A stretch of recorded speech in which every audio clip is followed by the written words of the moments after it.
भूकंपना तरंगों विषय कईक बात करी थी और बात करवानी है जे पण छे आपणे ने समजाईए के पृथ्वीनी आंतरिक संरचना जाणवानी अंदर आपणे भूकंपना तरंगों केवी रीते हेल्पफुल थाय छे, मददरूप थाय छे, राइट।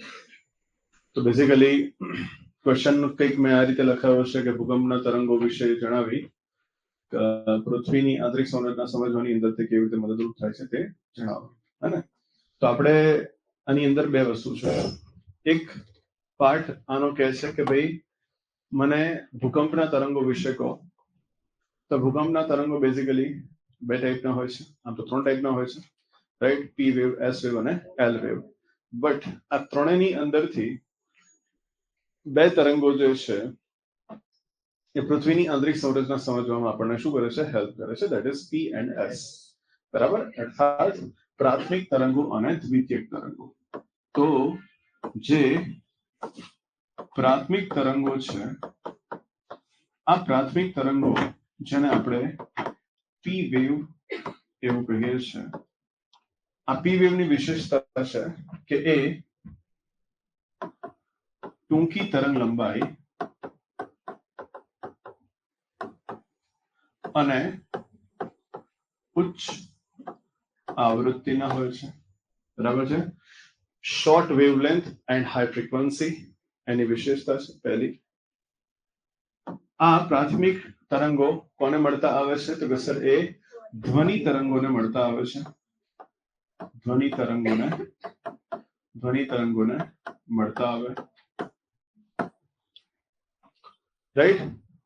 आ प्राथमिक तरंगोनी गति केवी होय छे, सौथी फास्ट, सौथी झड़पी होय छे। सौथी झड़पी गति, सौथी इंपोर्टન્ટ विशेषता ત્રણેય માધ્યમમાંથી પસાર થાય એટલે કે ઘન, પ્રવાહી અને વાયુ। તો આપણે એવું શોર્ટલી લખવાનું, કોઈ પણ માધ્યમમાંથી પસાર થાય જેમાં ઘન માધ્યમમાં ઝડપ સૌથી વધુ હોય છે। કોઈ પણ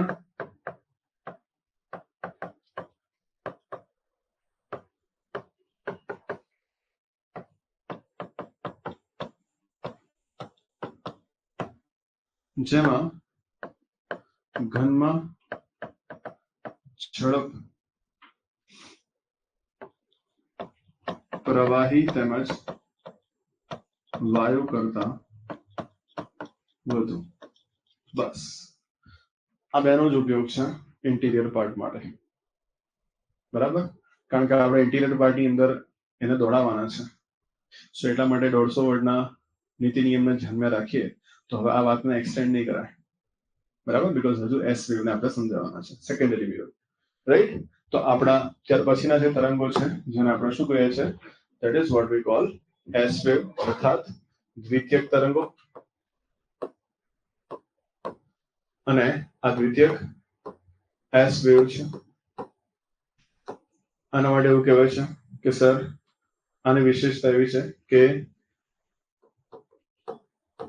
तरंग प्रसरण की दिशा ने काटखूणे गति करशे। मतलब वेव प्रोपोगेशन की जो डायरेक्शन है एना परपेंडिक्युलर शू करे छे, एनो मूवमेंट छे। That is एने ट्रांसवर्स वेव एवं पण कहेवाय छे, बराबर। कोने मळता आवशे? आ प्रकाशना तरंगोने मळता आवे, बिकॉज प्रकाशना तरंगो केवा छे, ट्रांसवर्स वेव छे। मैं તમને કીધું હતું કદાચ એક લેક્ચર જોવાનું, અને કદાચ તમે ધ્વનિને જોવું હશે તેમાં મેં સરસ રીતે સમજાવ્યું છે। પ્રકાશના તરંગને મળતા આવે,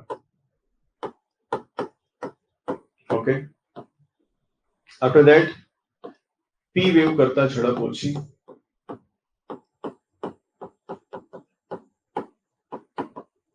અને માત્ર ઘન માધ્યમમાંથી પસાર થઈ શકે।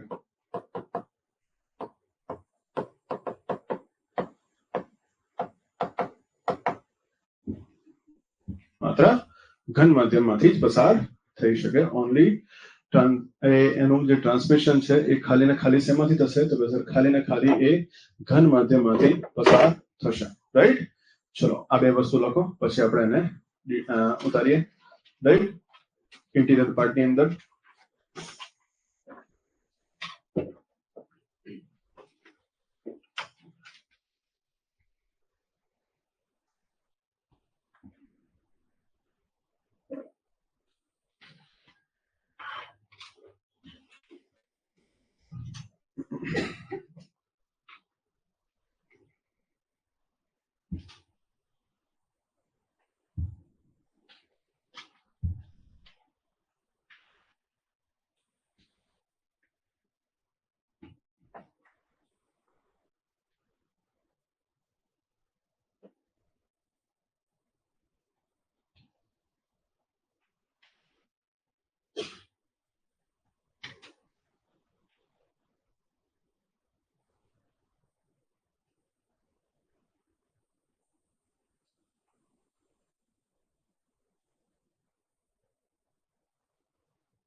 ચલો હવે મુખ્ય ભાગ કે સર ઇન્ટિરિયર પાર્ટની અંદર જ્યારે આપણે એને દોડાયા તો એના દ્વારા આપણને એક્ઝેક્ટ માહિતી મળી કે આંતરિક ભાગ કઈ અવસ્થામાં છે, કઈ સિચ્યુએશનમાં છે. રાઈટ?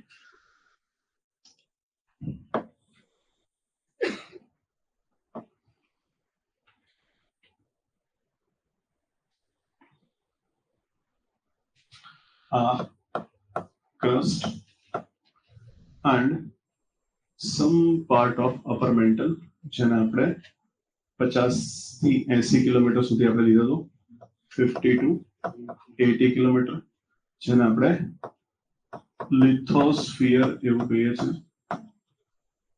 ઓકે સર 80 કિલોમીટર થી લઈને સેકન્ડ વન જેને 200 કિલોમીટર સુધીનો એરિયા આપણે કહીએ છીએ, જેને આપણે એસ્થેનોસ્ફિયર એવું કહીએ છીએ. રાઈટ? રેસ્ટ અપર મેન્ટલ આખો અહીંયાથી લઈ અને આટો શું છે? અપર મેન્ટલ છે.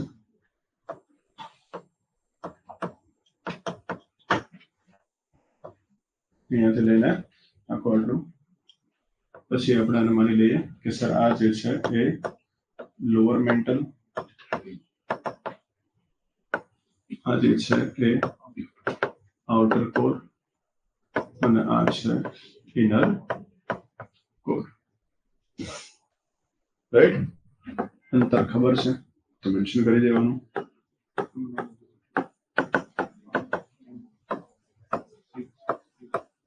તો 0 કિલોમીટર. ઠીક છે.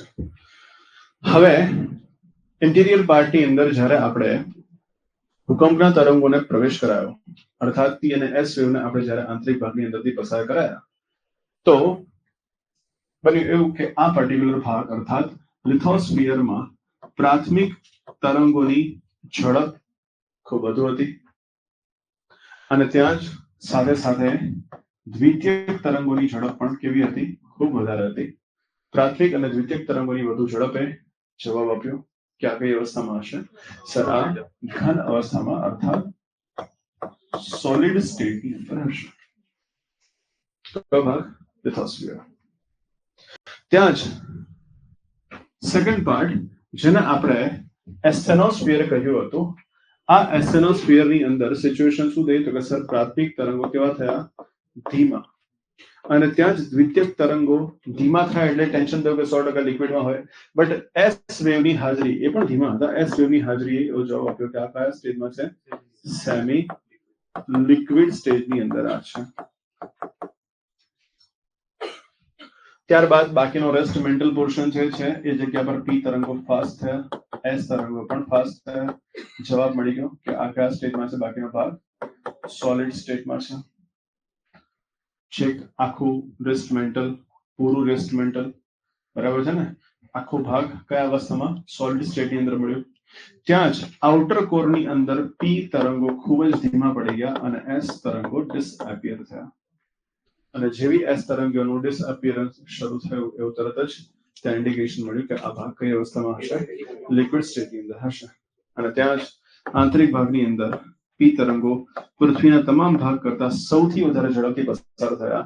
એટલા માટે એવું લાગ્યું કે ભાઈ આ કઈ અવસ્થામાં હોવું જોઈએ? ડેફિનેટલી આ સોલિડ સ્ટેટમાં, રાઈટ?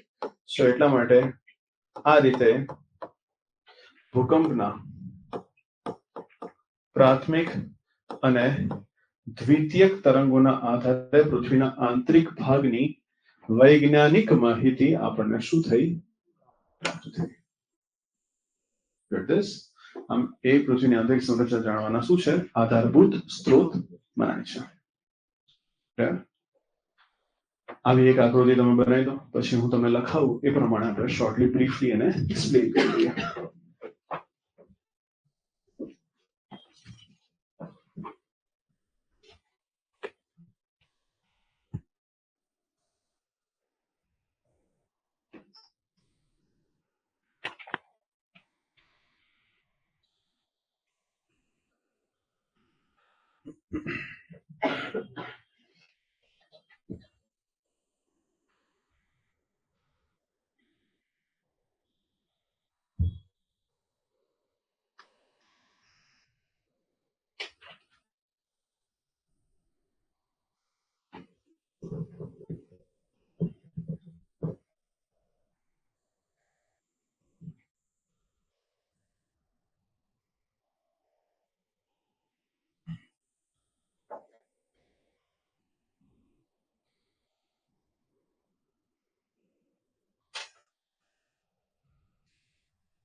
થયું લખ્યા આપણે લખડેશ કહીને પૃથ્વી સપાટીથી ભૂકંપના મોજા કેન્દ્ર તરફ જાય છે ત્યારે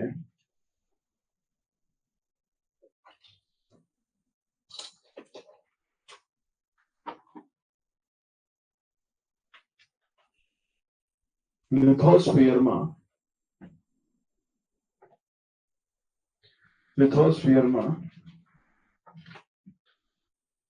પ્રાથમિક અને દ્વિતીયક બંને તરંગોની ઝડપ વધુ હોય છે.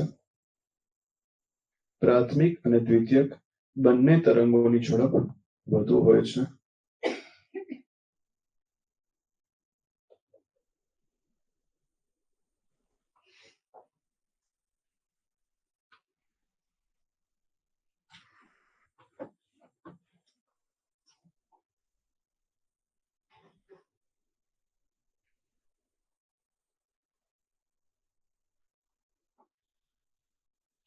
જેના આધારે કહી શકાય કે તે ઘન અવસ્થામાં છે. જેના આધારે કહી શકાય કે તે ઘન અવસ્થામાં છે.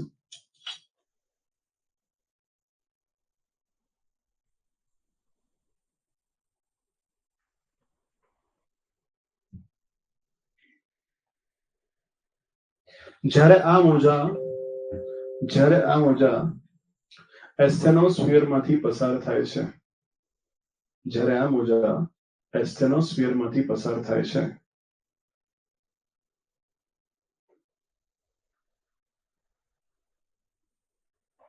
ત્યારે બંનેની ઝડપ ઘટે છે. ત્યારે બંનેની ઝડપ ઘટે છે.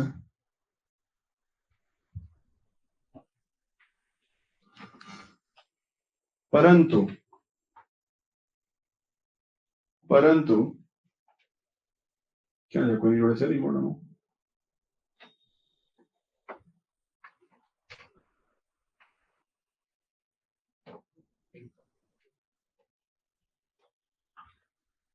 શું લખ્યું? બંનેની ઝડપ ઘટે છે. તેથી કેટલા ડાયા થઈ ગયું હતું કેમ ના પડી?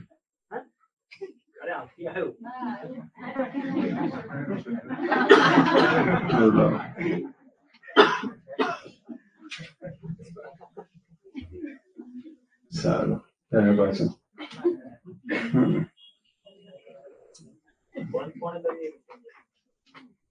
સારું શું કહેતું? બંનેની ઝડપ ઘટે છે પરંતુ દ્વિતીયક તરંગની હાજરી ના કારણે કહી શકાય કે તે પૂર્ણ પ્રવાહી નહીં પરંતુ અર્ધ પ્રવાહી અવસ્થામાં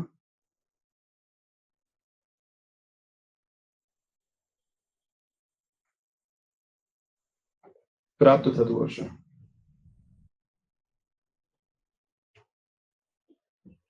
આ જ ભાગ પર પૃથ્વીનો પોપડો તરે છે. આ જ ભાગ પર પૃથ્વીનો પોપડો તરે છે.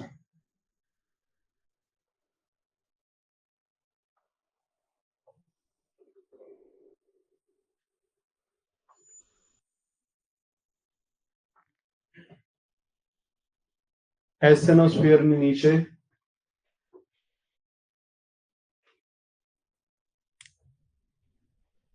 ના બાકીના મધ્યાવરણમાં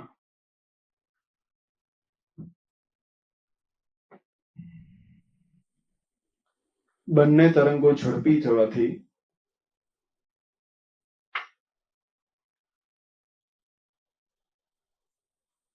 તે ઘન અવસ્થામાં પ્રાપ્ત થાય છે.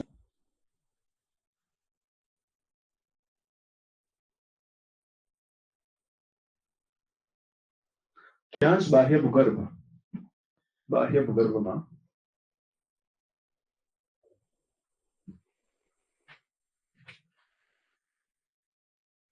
પ્રાથમિક મોજા ખૂબ ધીમા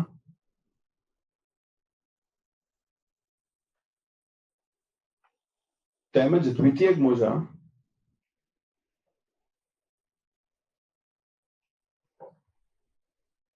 અદ્રશ્ય થવાથી તે પ્રવાહી અવસ્થામાં મનાય છે.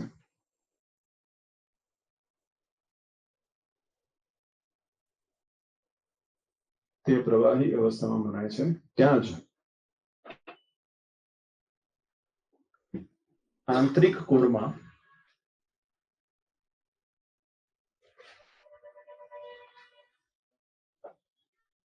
પ્રાથમિક તરંગો સૌથી વધુ ઝડપી હોવાથી તે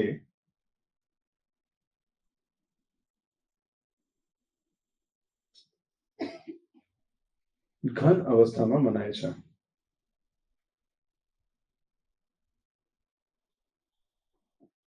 તે ઘન અવસ્થામાં મનાય છે. આખા બધા ભાગની માહિતી મળી. ડેશ કરીને અંત કરીએ. આમ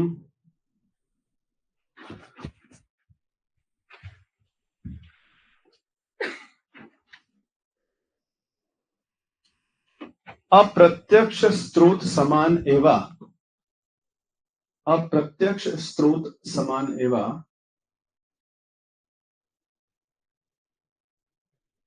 ભૂકંપના તરંગોની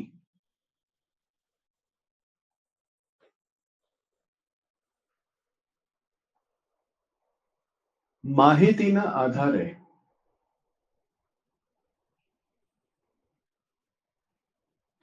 પૃથ્વીની આંતરિક સંરચના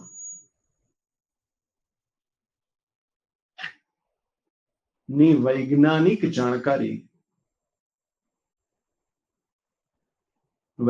ઢબે જાણકારી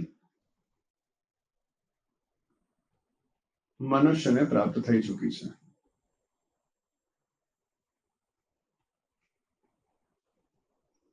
That's it.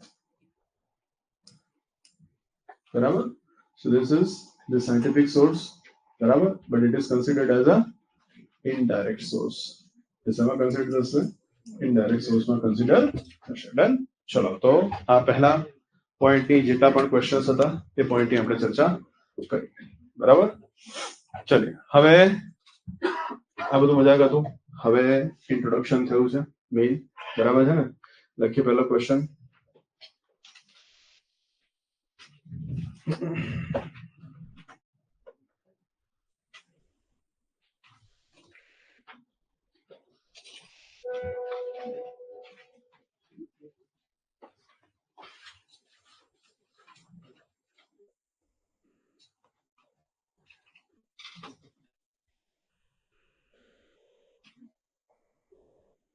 લખો.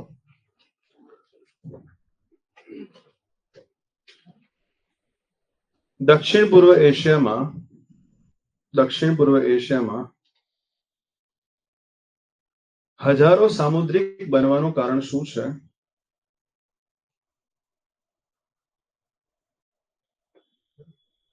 હજારો સામુદ્રિક દ્વીપ બનવાનું કારણ શું છે? આધુનિક પ્લેટ ટેક્ટોનિક સિદ્ધાંત અનુસાર સમજાવો.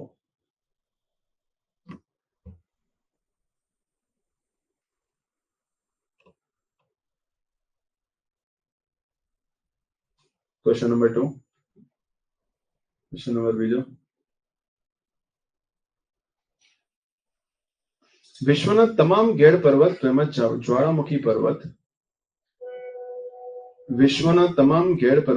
જ્વાળામુખી પર્વત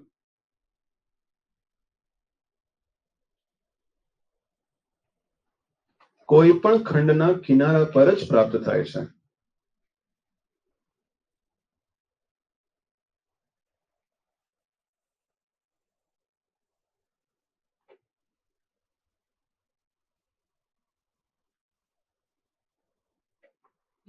પ્લેટ ટેક્ટોનિક સિદ્ધાંત અનુસાર તેનું વર્ણન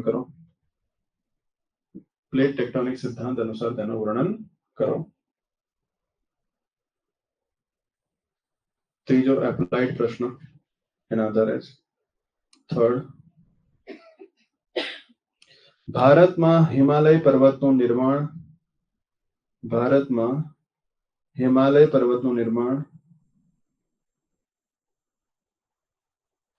અને તેનું ભૌગોલિક વિભાજન દર્શાવો.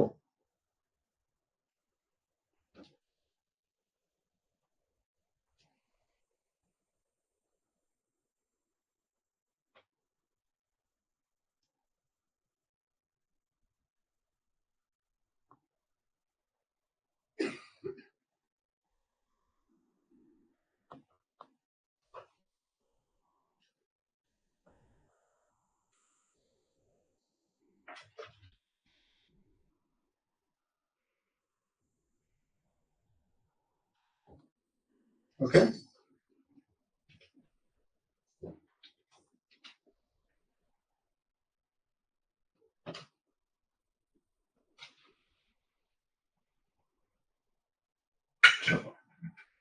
હવે આપણે સૌથી પહેલો પ્રશ્ન સમજવાનો છે. ઇન્ટરેસ્ટિંગ છે બધા પ્રશ્નો, right? The reason behind the so many volcanic islands that have been developed into the Southeast Asia, right? શેના આધારે સમજાવવાનું છે? પ્લેટ ટેક્ટોનિક ના આધારે, બરાબર? And this plate tectonic was given by Mackenzie and Parker, right? આમ તો ઘણા બધા વૈજ્ઞાનિકોએ ભેગા થઈને આ પર્ટિક્યુલર પ્લેટ ટેક્ટોનિક થિયરી આપી છે, બટ એક સિંગલ સાયન્ટિસ્ટને જ્યારે આપણે મેન્શન કરવાનું કહીએ તો મેકેન્ઝી અને પાર્કર દ્વારા અપાયેલી આ પ્લેટ ટેક્ટોનિક થિયરી. આ પ્લેટ ટેક્ટોનિક થિયરી પ્રમાણે એમને પદ્ધતિ બહુ ઇમ્પોર્ટન્ટ છે, બરાબર? કે ભાઈ પૃથ્વી પર પ્રાપ્ત થતા લિથોસ્ફિયરના ભાગરૂપે પ્રાપ્ત થતી ભૂતકતીઓને સંખ્યાના આધારે 7 મેજર અને 20 માઇનર પ્લેટમાં ડિવાઈડ કરવામાં આવે છે. ત્યાં જ બનાવટના આધારે બાય ધ ફોર્મેશન, બરાબર છે ને?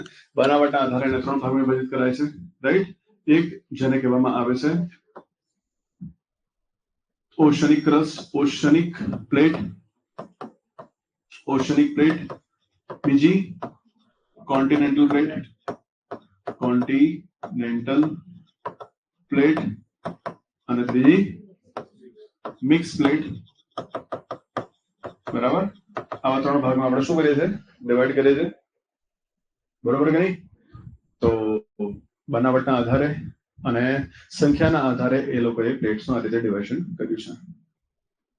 એસ્થેનોસ્ફિયરમાં ચાલતા કન્વેક્શન સેલના આધારે આ પ્લેટ્સના મૂવમેન્ટ થાય છે અલગ અલગ રીતે, જેના આધારે એને divergent plate boundary, convergent plate boundary અને ટ્રાન્સફોર્મ પ્લેટ બાઉન્ડ્રીના રૂપે ઓળખવામાં આવે છે, રાઈટ?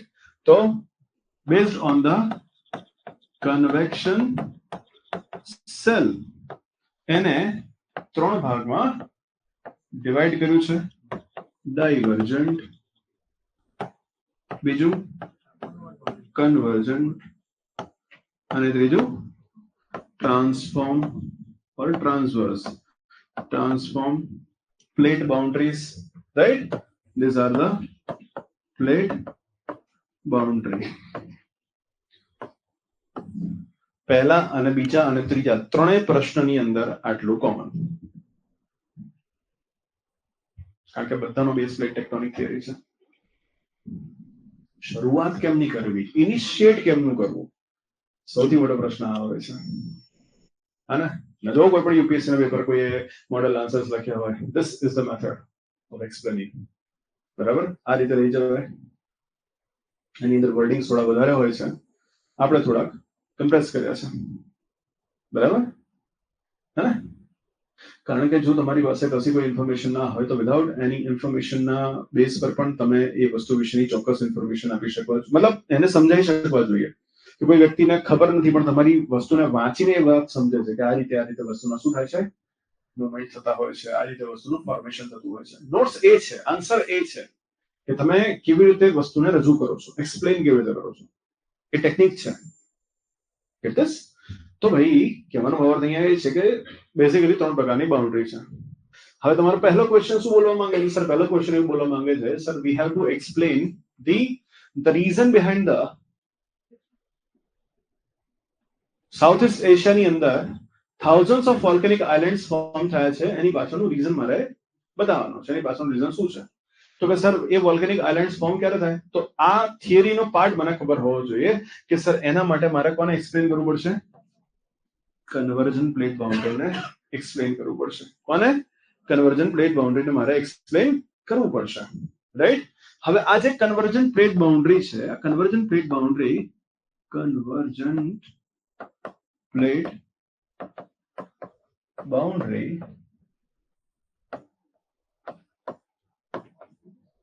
ત્રણ પ્રકારની છે. It's OO convergence, it's OC convergence અને CC કન્વર્જન્સ. જેમાં આ થિયરી મતલબ આ ક્વેશ્ચનનો આન્સર મને કોણ આપે છે? OO કન્વર્જન્સ આપે છે. જેમાં બે સામુદ્રિક પ્લેટ અથડાવાથી ભારે પ્લેટ, હવે કહી દીધું બે સામુદ્રિક પ્લેટ જ અથડાય છે, તો હવે ભારે સામુદ્રિક પ્લેટ એવું ખેંચવાનું નહીં. શબ્દની રમત છે. બરાબર છે ને? રાઈટ? આટલે સુધી પહોંચતા હું એને ત્રણ અલગ અલગ લાઈનમાં લખી શકું છું. હે ને? કે જ્યારે બે સામુદ્રિક પ્લેટ એકબીજા સાથે અથડાય છે ત્યારે ભારે સામુદ્રિક પ્લેટ એમ કરીને એટલા બધા લાંબા લાંબા લટક લખવાનું શું કામ લખવાનું? બે સામુદ્રિક પ્લેટ અથડાવાથી ભારે પ્લેટ હલકી પ્લેટની નીચે સરકે.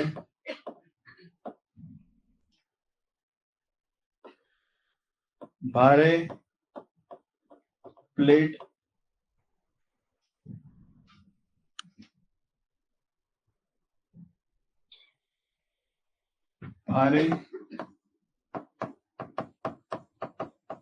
બેસાલ્ટિક પ્લેટ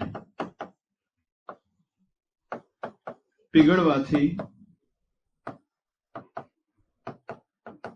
એન્ડેસાઇટમાં પરિવર્તિત થાય, જે મેગ્મા હલકો હોવાથી સપાટી પર ધકેલાય, જ્યાં તે પૃથ્વીના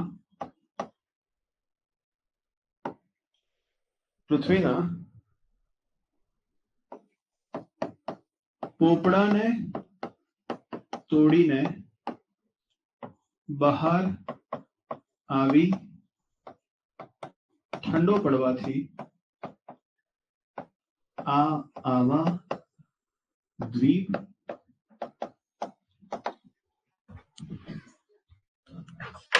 રચાય છે. થઈ ગયું? બહુ જ બધી રીતે આ વાતોને રિપ્રેઝેન્ટ કરાય, પણ તમારો ક્લિયર્ડ કોન્સેપ્ટ તમારામાં કોન્ફિડન્સ નાખે અને એ કોન્ફિડન્સ તમારી શાબ્દિક ભાષાઓની અંદર આવવાનું શરૂ થાય. ખબર પડે છે? એ ઓશનિક ક્રસ્ટને તોડશે, લાવા ઠંડો પડશે, એક્યુમ્યુલેટ થશે, ભેગો થશે, સમયાંતરે એ સમુદ્ર સપાટી પર જોવા મળશે અને જ્વાળામુખીના રૂપમાં પરિણમશે. ઠંડો પડવાથી દ્વીપ રચાય. બાકીનું વાત પેલો સમજવા મળે, સમજી લે કે તમને ખબર પડી ગઈ છે વાતની કે એકચ્યુઅલી શું થયું છે.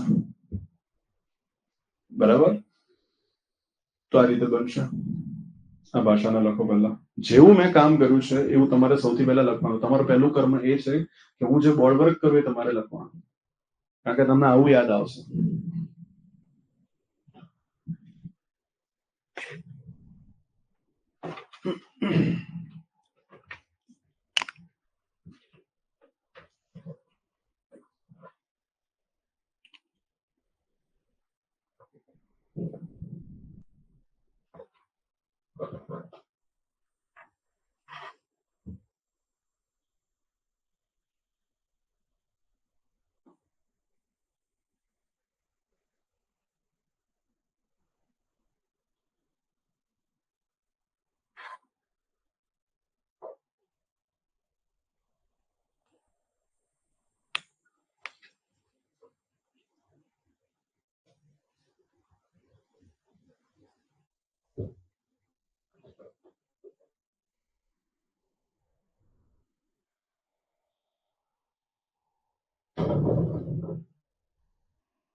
આ રેકોર્ડ નીચે કરું છું.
થઈ ગયું? લખ્યું?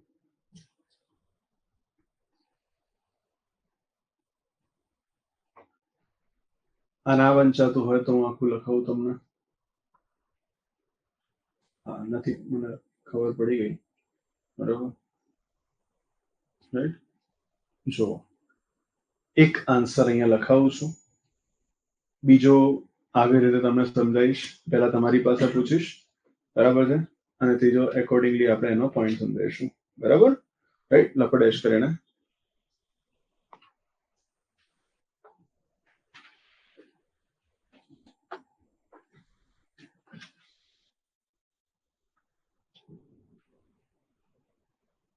મિકેન્ઝી અને પાર્કર જેવા વૈજ્ઞાનિકો દ્વારા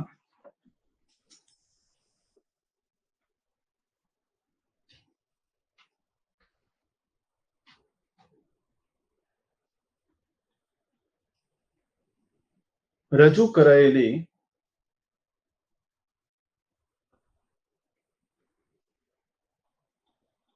પ્લેટ ટેક્ટોનિક થિયરીના આધારે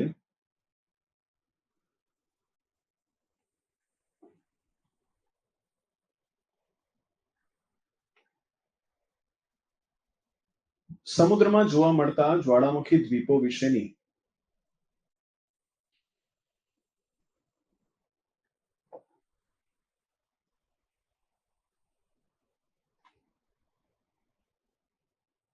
ચોક્કસ માહિતી પ્રાપ્ત થઈ શકી છે.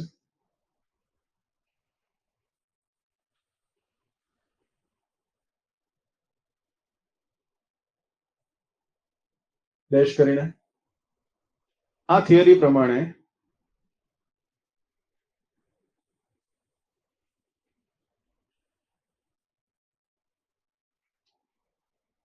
સંખ્યાની દ્રષ્ટિએ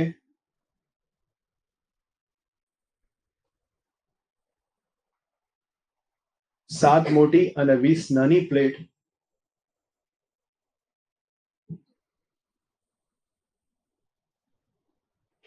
તેમજ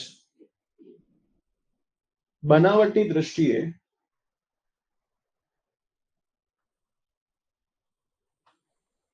સામુદ્રિક ખંડીય, સામુદ્રિક ખંડીય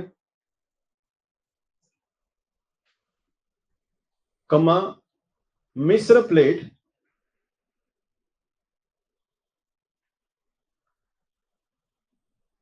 સંવહનીય તરંગ સિદ્ધાંત પ્રમાણે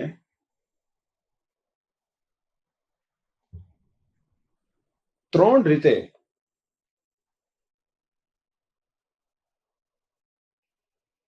ગતિ કરે છે.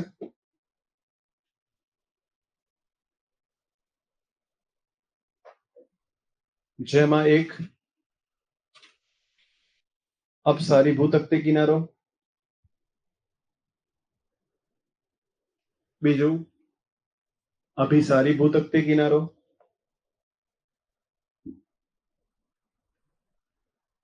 અને ત્રીજું સંરક્ષી સીમાંત.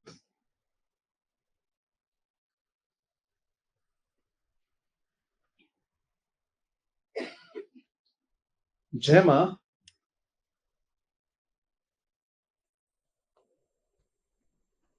અભિસારી ભૂતક્તી કિનારા પ્રમાણે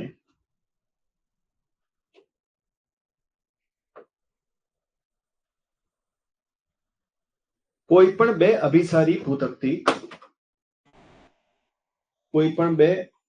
અભિસારી ભૂતક્તી માં number 1 OO convergence,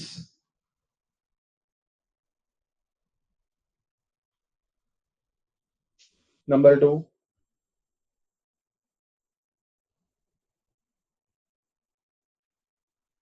OC convergence,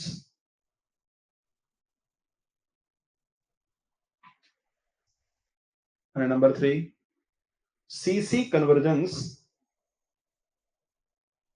જોવા મળે છે. CC કન્વર્જન્સ જોવા મળે છે.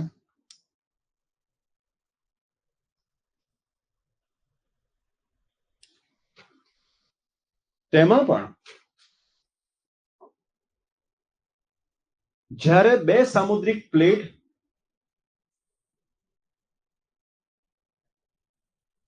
અથડાવાથી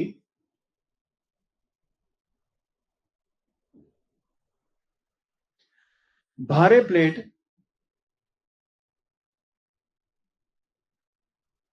હલકી પ્લેટની નીચેની તરફ સરકે છે.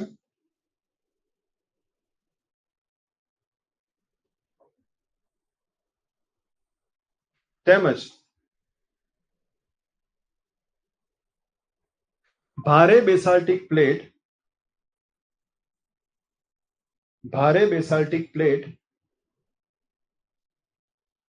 પીગળવાથી એન્ડેસાઇટમાં પરિવર્તિત થાય છે.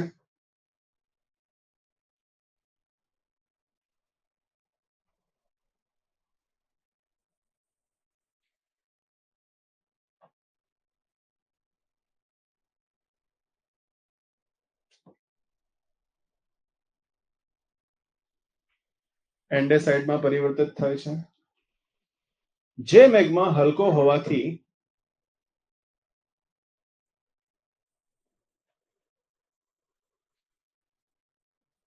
સપાટી પર ધકેલાય છે,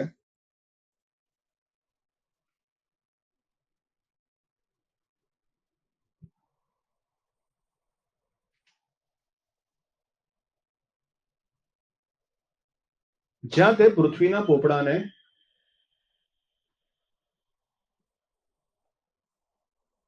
તોડીને બહાર આવી સમયાંતરે ઠંડો પડીને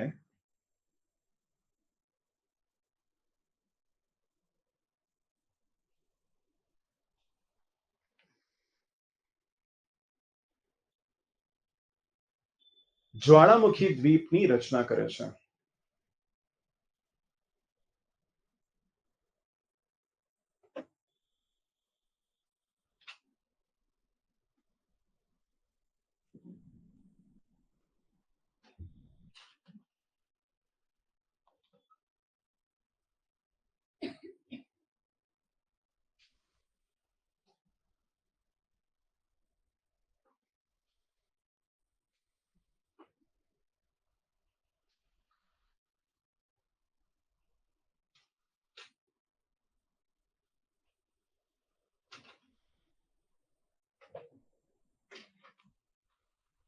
તેમાં પણ ટેસ્ટ કરીને તેમાં પણ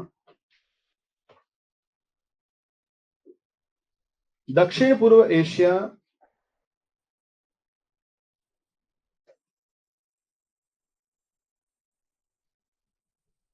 એ 4 મહત્વની પ્લેટ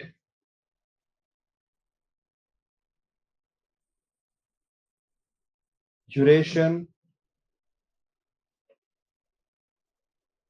ઇન્ડો ઓસ્ટ્રેલિયન,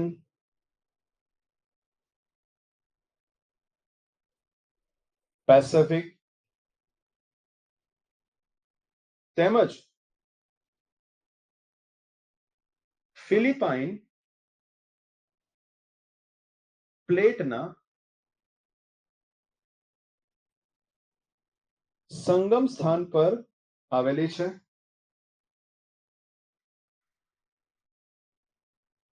સંગમ સ્થાન પર આવેલી છે.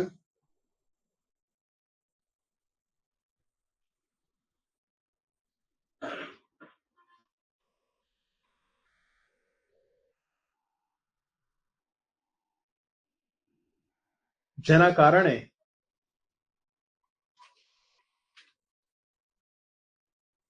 આવા સામુદ્રિક અથડામણના કારણે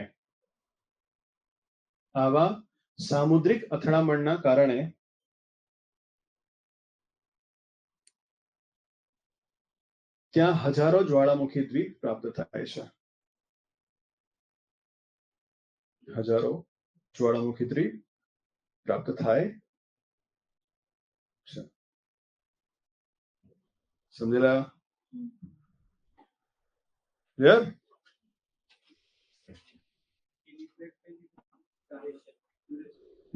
ડ્યુરેશન.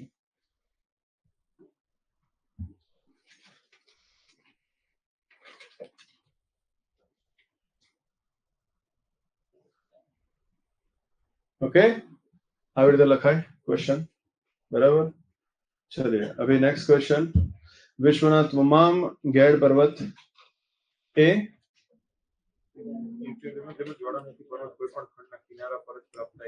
હા કોન્ટિનેન્ટના માર્જિન પર જ એ શું થશે?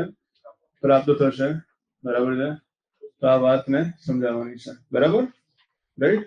શા માટે છે? અચ્છા, મેં મારા સોર્સ કહ્યું તો આ બધા પ્રશ્નોના બધા યુપીએસસી ના સોર્સ છે. બરાબર છે ને? રાઈટ?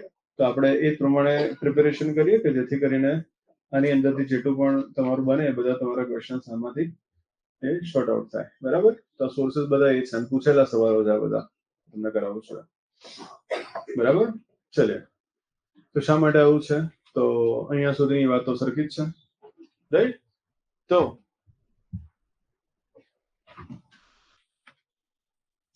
શા માટે આવું બને છે? તો આપણને ખબર છે કે ભાઈ કોઈ પણ જગ્યા પર તમને ફોલ્ડ માઉન્ટેન્સ અને જ્વાળામુખી પર્વત એ બે કન્વર્જન્સ થી તમને મળે છે. આઈધર OC અને બીજું CC. આ કન્વર્જન્સ થી આપણને શું થાય છે? પ્રાપ્ત થાય છે. બરાબર? આ કન્વર્જન્સ થી શું થશે? એ પ્રાપ્ત થશે.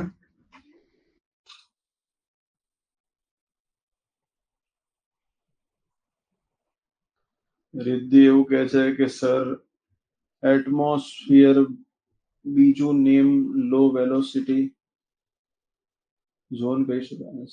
એસ્થેનોસ્ફિયર નું બીજું નામ લો વેલોસિટી. હા કહી શકાય ને, લો વેલોસિટી ઝોન કહેવાય. હે ને? રાઈટ? ત્યાં વેલોસિટી કેવી થઈ જાય છે? ધીમી થઈ જાય. કહી શકાય. ચલિए, તો અહીંયા બે કન્વર્જન્સ છે. એક છે OC અને બીજું કયું કન્વર્જન્સ છે? CC કન્વર્જન્સ અહીંયા તમને જોવા મળે છે. જ્યાં તમને આ OC કન્વર્જન ની અંદર તમને ફોલ્ડ પ્લસ વોલ્કેનો જોવા મળે છે. અને અહીંયા આપણને ઓનલી ફોલ્ડ માઉન્ટેન્સ તમને મળશે. અને આ બંનેના એક્ઝામ્પલ તરીકે તમે એવું બતાવી શકો કે દુનિયાના તમામ જેટલા પણ જ્વાળામુખી પર્વતો છે, આમ દુનિયાના જેટલા પણ ગેડ પર્વતો છે, આ બધાની અંદર કન્વર્જનમાં કોન્ટિનેન્ટલ કન્વર્જન એ મુખ્ય છે. અને જ્યારે આવી પ્લેટ્સ કોન્ટિનેન્ટ સાથે અથડાય છે ત્યારે આ કોન્ટિનેન્ટલ પ્લેટ પ્રમાણમાં કેવી હોય છે? હલકી હોય છે.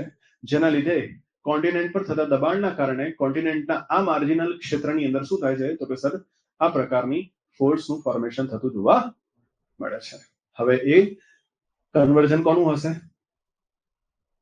OC કન્વર્જન્સ હશે તો પણ આવું બનશે. અને જો આ કન્વર્જન CC હશે તો પણ આવું બનશે. બંને કન્વર્જનની અંદર સિચ્યુએશન તો એક જ જગ્યા પર આવીને ઊભી રહે છે કે સર બંનેમાં કોન્ટિનેન્ટનું માર્જિનલ એરિયા છે અને એક જગ્યા પર કોન્ટિનેન્ટલ પ્લેટ પ્રમાણની અંદર કેવી છે, હલકી છે, અને એટલા માટે એ હલકી પ્લેટ પર ભારે પ્લેટ દ્વારા બંને તરફથી થતા દબાણના કારણે બંને તરફથી લાગતા કમ્પ્રેશનના લીધે સપાટી પર શું થતી જોવા મળે છે, તમને ફોર્સ બનતી જોવા મળે છે. આ કારણથી પછી એક્ઝામ્પલ આપી દેવાના, એન્ડીઝ, હિમાલય, રોકીઝ, બરાબર છે. આ બધી જેટલી પણ માઉન્ટેન રેન્જીસ મળે છે, આ બધી જે છે એ કોન્ટિનેન્ટના માર્જિનલ એરિયાની અંદર આપણને શું થાય છે, પ્રાપ્ત થાય છે, રાઈટ. તો કે ત્યાં આ જ પ્રકારના કન્વર્જન્સ આપણને શું થાય છે, જોવા મળે છે. બેઝ એક જ જગ્યા પર છે, એક્સપ્લેનેશન વે ડિફરન્ટ બની જાય. અને અગેન કહું બેટા, એક્સપ્લેનેશન વે ત્યારે જ સારો બનશે આવા સબ્જેક્ટ્સની અંદર કે જ્યારે તમારો બેઝ કોન્સેપ્ટ એકદમ શોર્ટ અને એકદમ ક્લિયર હશે. તો બરોબર, તમારી ઇનિશિયલ વસ્તુ તો સેમ જેમાં હતી એ જ રીતે તમારે આની અંદર લખવાની છે, રાઈટ. હવે મેં તમને એક વખત લખાયું, આ તમારી સામે છે, ફરીથી પાછું પ્રસ્તુત કરવાનો પ્રયત્ન કરો. નાઉ ટ્રાય વિથ યોરસેલ્ફ. બરાબર, હું છું જ, બરાબર, પણ પ્રયત્ન નહીં કરો તો લખાય નહીં, અને પ્રયત્ન તમારે અહીંયા જ કરવો પડશે.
ત્યાં કરી જાઓ, એના પછી જવાનું. હા, જે મેં સમજાવ્યું એને ટ્રાય કરો. સમજો? હા, વાતનો પ્રયત્ન કરો.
Two minutes. બરાબર.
सही होगा. चलिए, चलो डन. Time up. વધારે ટાઈમ આવ્યો છે એક્ઝામમાં આના કરતા ઓછો મળે એક પોઈન્ટ પર. At this start of the time પણ આની અંદર મળવા પાત્ર છે નહીં, હે ને? રાઈટ. બોલો શું લખ્યું ત્યાં? પેલું જ્યારે આ 3 કન્વર્ઝન થયા પછીનો જ પાર્ટ મારે સાંભળવો છે. હજી શું લખ્યું બોલો.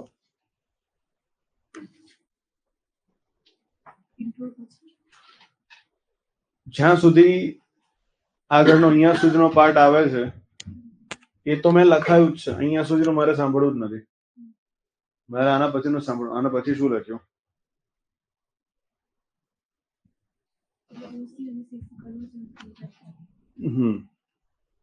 જ્યારે પણ સામુદ્રિક ભૂતપૃથ્વી અને ખંડીય ભૂતપૃથ્વી અથડાય છે ત્યારે પ્લેટ ભારે હોવાના કારણે તે નીચે જાય છે. નીચે તાપમાનના કારણે સામુદ્રિક બેસાતી પ્લેટ પીગળવાથી એન્ડેસાઇટનું પરિણમે છે, જે હલકો હોવાને લીધે સપાટી પર આવવા પૃથ્વી સપાટીને ધક્કો મારીને પર્વતનું નિર્માણ કરે છે, જેમાં જ્વાળામુખી પ્રસ્ફુટન પણ જોવા મળે છે. આવી જ રીતે બે ખંડીય પ્લેટ અથડાય તો ભારે પ્લેટ નીચે જઈને અંદર જતા તૂટી જાય છે અને સપાટી પર અથડામણના લીધે ગળીઓ પડીને પર્વતોનું નિર્માણ થાય છે.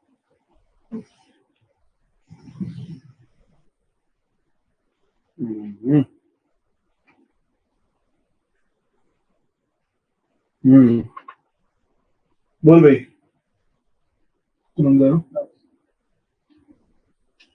આગળ. હા અક્ષય આગળ. જયદીપ. હા ભાઈ બોલ જયદીપ. શું લખ્યું છે? વાંચો.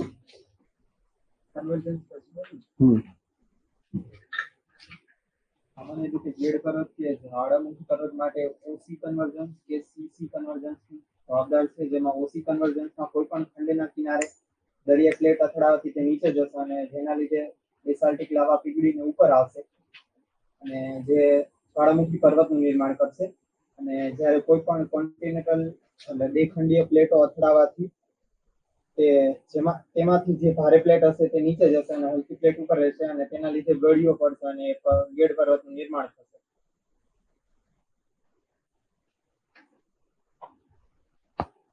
ચલો થોડુંક સારું કર્યું. રીઝન ખબર નથી પડતી કે ખંડના કિનારા પર જ કેમ રહેશે. ઓશનમાં તો રચાવાનું નથી. પણ એમને કઈ કહો. ગ્લેડ પર્વત બી ખંડના કિનારા પર જ કેમ રહેશે એ રીઝન નથી ખબર. બાકી આ જ્વાળામુખી પર્વતનું તો ખબર પડે. કહી દીધું ખરું બેટા.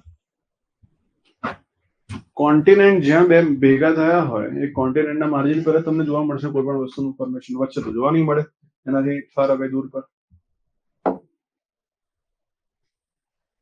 ખબર પડે છે વાત? હિમાલય. હા તો એ હિમાલય શું છે તો કે સર યુરેશિયન પ્લેટનો માર્જિન છે, આપણી પ્લેટનું માર્જિન છે. ખબર પડી વાત? હે ને?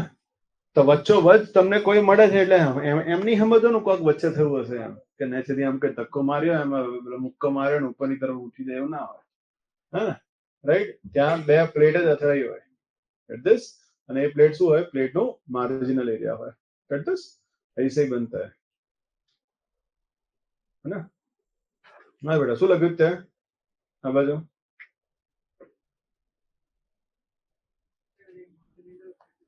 તન નહીં. કોણે કીધું? કોને વાંચ્યું સર? તન નહીં. આગળ. હા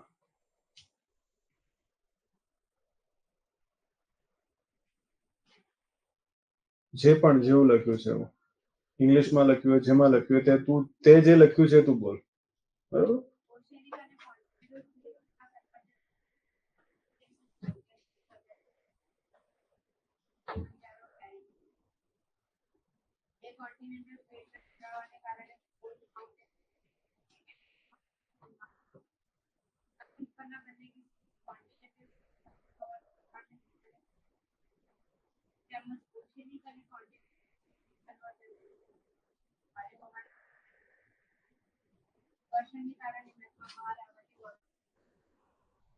આમ કહી શકાય કે ઓશિયનિક અને કોન્ટિનેન્ટલ પ્લેટ બાઉન્ડ્રીના કન્વર્જન્સને કારણે કોલ્ડ માઉન્ટેન્સ અને વોલ્કેનિક બનતા હોવાથી તે કિનારા પર જ મળી આવે છે.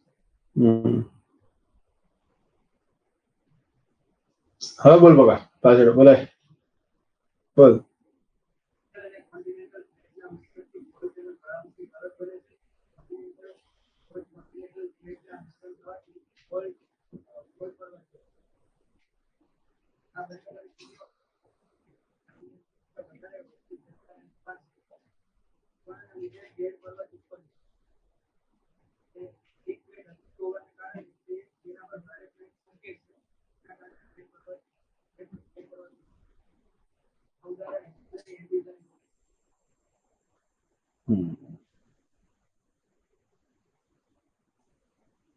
બાજુ માતાજી બોલો. ફોલ્ડ અને વોલ સર્જવા માટે ઓસી અને સીસી કન્વર્જન્સ કન્વર્જન જવાબદાર છે. ઓસી કન્વર્જન્સમાં ભારે સામુદ્રિક પ્લેટ ખંડીય પ્લેટની નીચે સરકતા ત્યાં નીચે એન્ડેસાઇટમાં પરિણમે છે અને બહાર આવે છે. તેના કારણે ફોલ્ડ અને વોલ્કેનો સર્જાય છે. જ્યારે સીસી કન્વર્જન્સમાં બે ખંડીય પ્લેટો એકબીજા સાથે અથડાતા દબાણને કારણે માત્ર ફોલ્ડ જોવા મળે છે. ઓસી કન્વર્જન્સમાં એક્ઝામ્પલ તરીકે જોવામાં આવે તો એન્ડીઝ પર્વતમાળા જોવા મળે છે, જેમાં દક્ષિણ અમેરિકાની ખંડીય પ્લેટ નાસ્કા સામુદ્રિક પ્લેટ સાથે અથડાય છે અને ત્યાં વોલ્કેનો અને ફોલ્ડનું અંકુરણ જોવા મળે છે. આમ કહી શકાય કે લેવીકરણની સાથે જ્વાળામુખી પર્વતો કોઈપણ ખંડના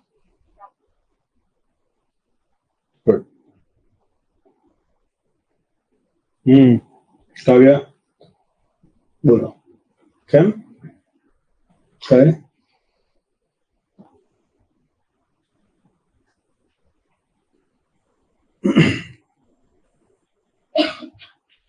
જો સૌથી પહેલા અહીંયા આપણને એક વાતની ખબર પડી કે કન્વર્જન્સ છે કોઈ પણ જગ્યા પર કન્વર્જન્સ થાય છે તો એ કન્વર્જન્સ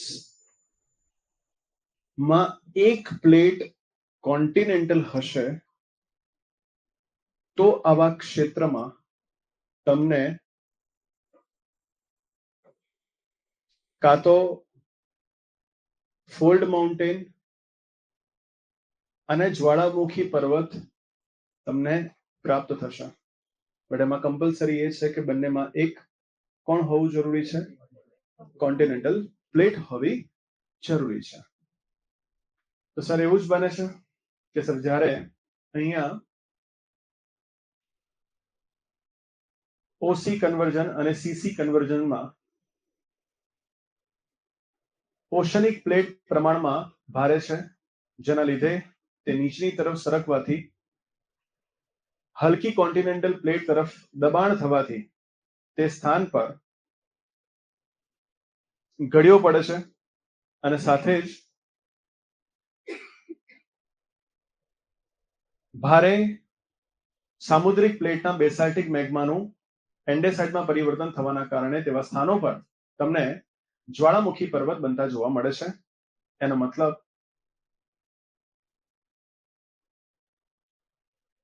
પછી ઉદાહરણ તરીકે નાસ્કા ઓશનિક પ્લેટ અને સાઉથ અમેરિકન કોન્ટિનેન્ટલ પ્લેટના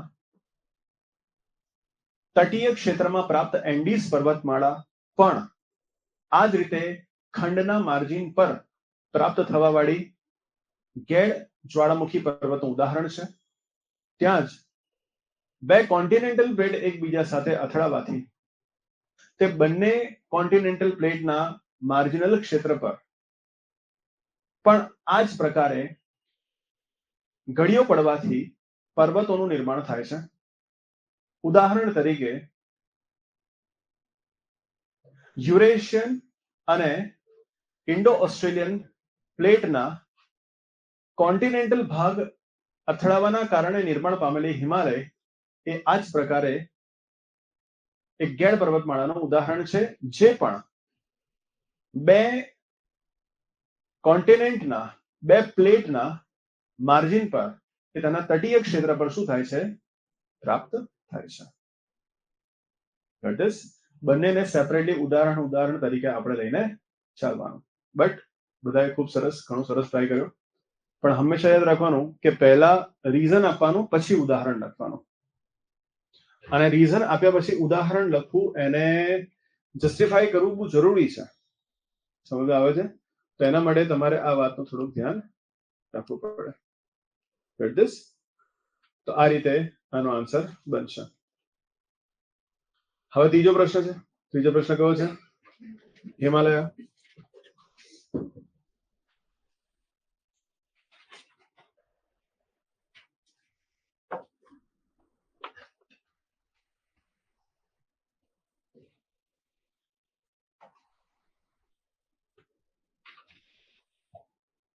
બરાબર. તો શું છે ક્વેશ્ચન આખો? હા, હવે તમારે એનો એક પાર્ટ ને ભૌગોલિક વિભાજનની અંદર તમારે કન્સિડરેશનમાં રાખીને ચાલવાનો છે. સમજો ધ્યાનથી જે બોલું છું. તમારે આની અંદર એક ભાગને લઈને ચાલવું પડશે અને એ છે એનું જીઓમોર્ફિક ડિવિઝન. ભૌગોલિક વિભાજન બોલે તો જીઓમોર્ફિક ડિવિઝન. એ કેવી રીતે આપણે એને જીઓમોર્ફિક ડિવિઝન વે એનો પાડ્યો છે. Get this? તો આપણે એને લઈને ચાલવાનું છે. તો એ વાતને ધ્યાનમાં રાખીને તમારે આનું ડિવિઝનને જોવાનું છે. તો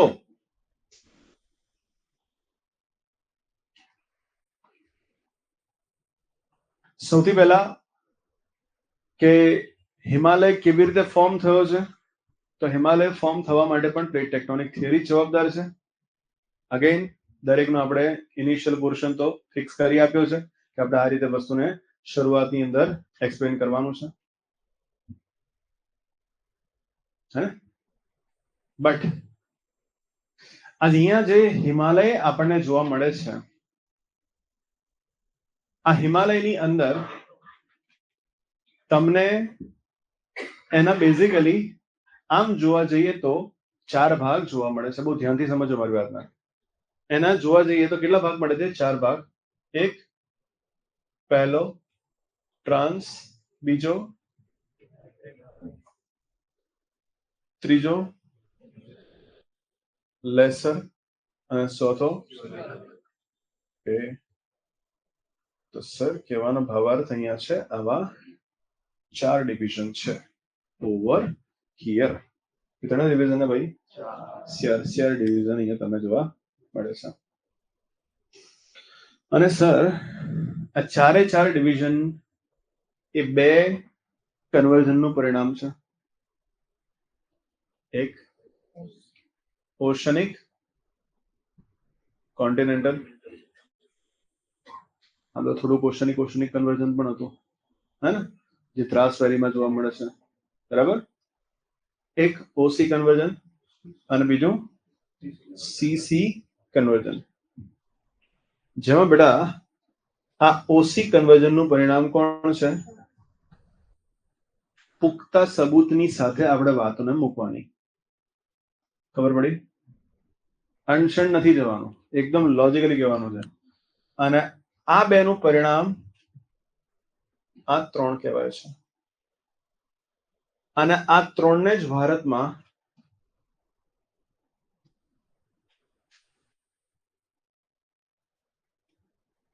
હિમાલય કહેવાય છે. અને સીસી કન્વર્ઝનની વિશેષતા પ્રમાણે આની અંદર શું નથી મળતો?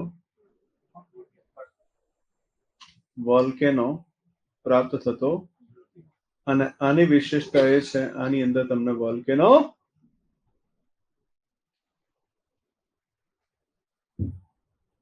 મળશે.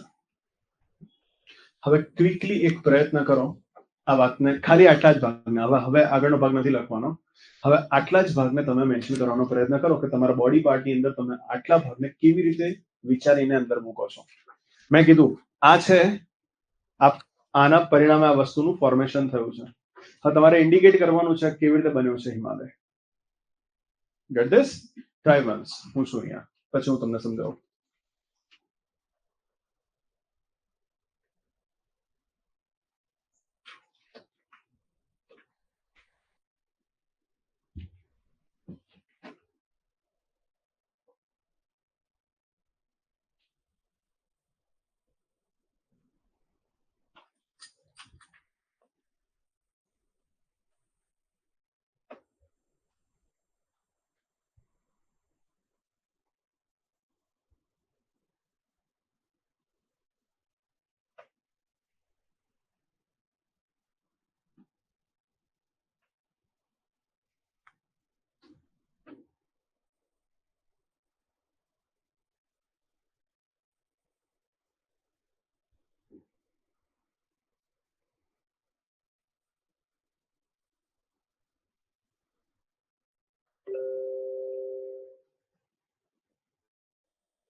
ચલો ડન.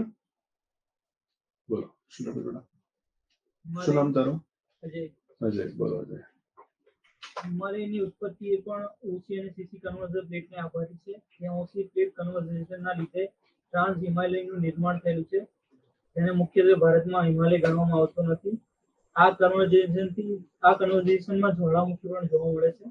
સીસી પ્લેટ કન્વર્ઝેશનના લીધે ભારતમાં જોવા મળતા મુખ્ય 3 હિમાલય, બાહ્ય હિમાલય, લઘુ હિમાલય અને શિવાલય હિમાલયનું નિર્માણ થયેલું છે.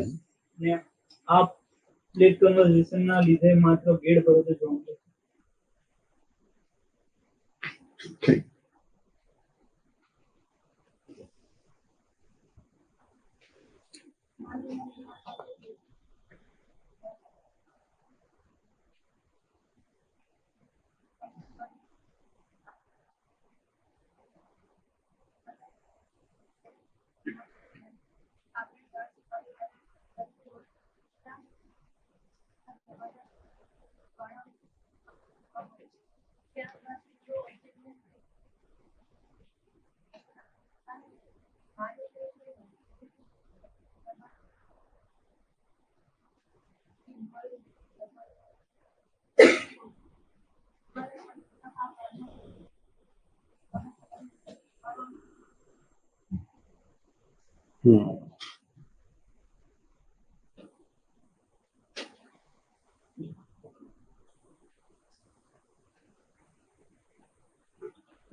ચાલે તો કરો જેવું હોય એવું.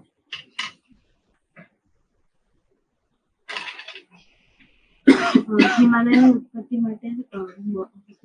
ઉત્પત્તિ માટે ઓસી અને સીસી કન્વર્ઝન જવાબદાર છે, જેમાં ઓસી કન્વર્ઝનથી ટ્રાન્સ હિમાલયનું નિર્માણ થાય છે, જેમાં જ્વાળામુખી પણ જોવા મળે છે, તથા સીસી કન્વર્જન્સથી હિમાલયના મુખ્ય ગણાતા 3 ભાગોનું નિર્માણ થાય છે, ગ્રેટર હિમાલય, લઘુ હિમાલય અને શિવાલિક હિમાલય, જેમાં ઓલ્ડ હિમાલય હોવા છતાં જ્વાળામુખી જોવા મળે. હવે જો માનસી બોલો. હિમાલય એક અલ્પાઇન પર્વત છે, જેનું નિર્માણ આશરે 3 વર્ષ પૂર્વે થયું હોવાનું અનુમાન છે. એ કેદીકરણ કરવાનું ઉદાહરણ છે. હિમાલય પર્વતના નિર્માણમાં પ્લેટ ટેક્ટોનિક થિયરીમાં ઓસી અને સીસી કન્વર્જન્સ જવાબદાર છે. જ્યારે ઇન્ડો ઓસ્ટ્રેલિયન પ્લેટ જે વિશ્વ પ્લેટ હતી તે યુરેશિયન પ્લેટ રૂપથી ખંડીય પ્લેટ પર બદલાશે, ત્યારે ઇન્ડો ઓસ્ટ્રેલિયન પ્લેટ ભારે હોવાથી નીચે સરકે છે અને દબાણ સર્જાતા સપાટી પર કેદીકરણ જોવા મળે છે. આ રીતે હિમાલયનું નિર્માણ થાય છે. ઓસી કન્વર્જન્સના લીધે ટ્રાન્સ હિમાલયનું નિર્માણ થાય છે, જેમાં જ્વાળામુખી જોવા મળે છે. જ્યારે સીસી કન્વર્જન્સના લીધે બૃહદ, લઘુ અને શિવાલિક હિમાલયનું નિર્માણ થાય છે, જેમાં જ્વાળામુખી જોવા મળે છે.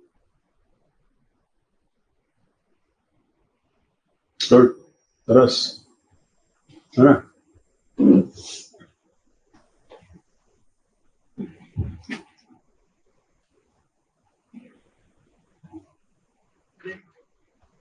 હવે તને નહીં. હા કઈ વાંધો નહીં. બસ બસ.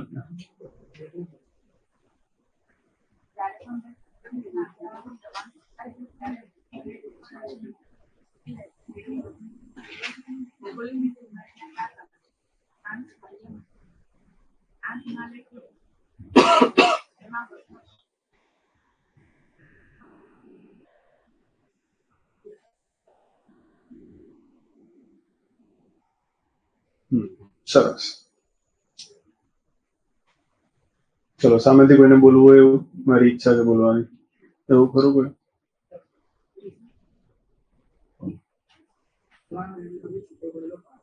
મોટેથી થોડો બોલ.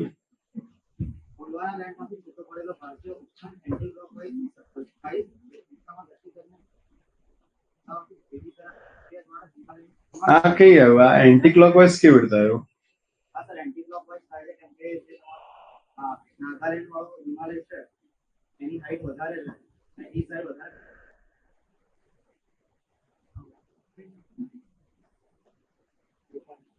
એવું કોણે કીધું? એવું કોણે કીધું તને? કોણે કીધું એવું? એન્ટી ક્લોકવાઇઝ ડિરેક્શનમાં પ્લેટ ખસે છે એમ?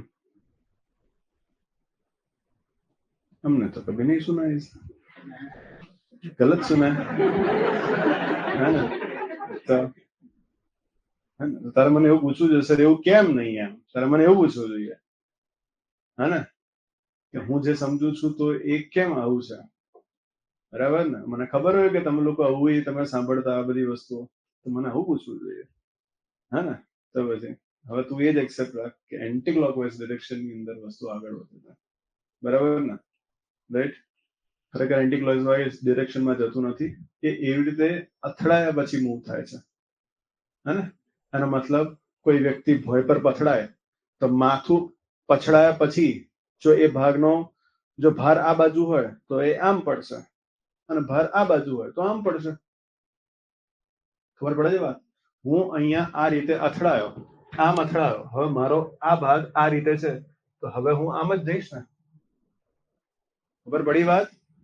એટલે પ્લેટ એન્ટી ક્લોકવાઇઝ નહીં જતી, સમજો, હે ને? આ પ્લેટ નું મુવમેન્ટ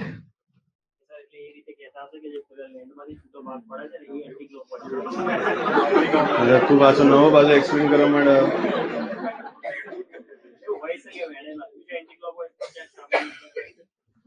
હું શું સમજાવું છું?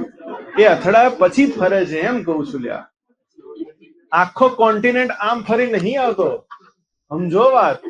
What is anti clockwise? This is anti-clockwise, this is anti-clockwise, this is clockwise, this is anti-clockwise. તો તમને એવું લાગે કે આપણી આખી પ્લેટ આમ મૂવ થઈને આમ આવી છે? આ શું પવનો છે? ખબર પડે છે વાત? એ એન્ટી ક્લોકવાઇઝ મુવમેન્ટ અથડાયા પછી આ રીતનું છે, અને એટલા માટે અહીંયા ઓવરલેપિંગ છે, એટલા માટે અહીંયા હાઈટ વધારે છે.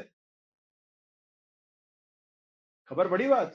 એનો મતલબ એવો નથી કે એનું મુવમેન્ટ આમ થઈને આમ આવ્યું છે, સમજો.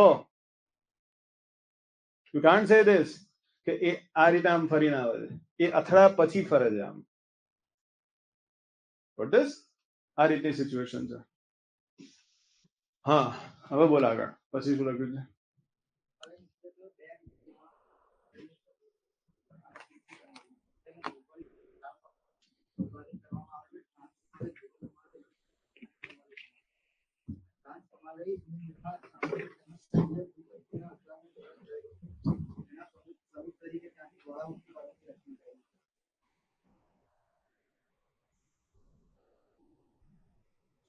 ભૌગોલિક દ્રષ્ટિએ હિમાલયનું નિર્માણ આશરે 3 કરોડ વર્ષ પહેલા થયું છે, જેને મુખ્યત્વે હિમાલયના 4 વિભાગમાં વહેંચવામાં આવ્યું છે, જેમાં ટ્રાન્સ, ગ્રેટર, લેસર અને શિવાલિક હિમાલય આવેલા છે.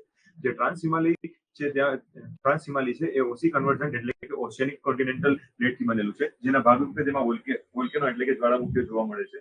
જ્યારે બાકીના 3 ગ્રેટર, લેસર અને શિવાલિક હિમાલય તે સીસી કન્વર્જન્ટ એટલે કે કોન્ટિનેન્ટલ પ્લેટના અથડાવાથી બનેલા છે. આમાં સીસી કન્વર્જન્ટ હોવાથી કોઈ પણ પ્રકારના વોલ્કેનિક પર્વતો જોવા મળતા નથી. આ ભાગરૂપે આ જે 3 પર્વતો આવેલા છે તે ભારતનો સીસી પર્વતો, તેને હિમાલય કહેવામાં આવે છે. પરંતુ અપવાદ રૂપે દ્રાસના મેદાનો છે તે ઓ કન્વર્જન્ટના પ્લેટથી બનેલા છે, એટલે તેમાં વોલ્કેનિક પર્વતો જોવા મળે છે. પર્વતો નહીં, વોલ્કેનિક આઇલેન્ડ્સ બના. હાજી, યસ, બોલો બોલો. ITSZ વાળો ઉમેરશો એટલે બધા લખવા છે? કોણ સેપરેટ કરે છે? તો પછી બધા લખવા પડશે ને. પછી MCT લખવું પડશે, MBF લખવું પડશે, પછી HFF લખવું પડશે. Who is separating this? આ બધાને અલગ કોણ કરે છે? બધા લખવા પડશે. એક લખશો તો બધા લખવા પડશે. ખબર પડી?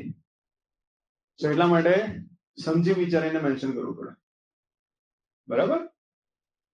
ચલો, તો આપણે કઈક આ રીતે એને બતાવી શકીએ કે હિમાલયનું ફોર્મેશન કેવી રીતે થયું છે. તો જો તમારે લખવું હોય તો તમે એ રીતે લખી શકો છો, બરાબર? રાઈટ? કાં તો તમે જે લખ્યું છે એની અંદર સુધારો વધારો જે પ્રમાણે હું બોલું છું એ પ્રમાણે તમે કરી શકો છો. રાઈટ? વિશ્વની સૌથી નવી બનેલી એવી ગેડ પર્વતમાળામાંની એક એટલે કે હિમાલય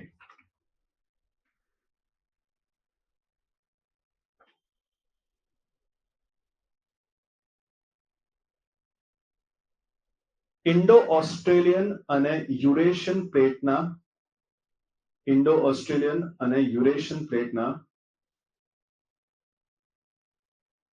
7 સંગમથી બનેલી છે.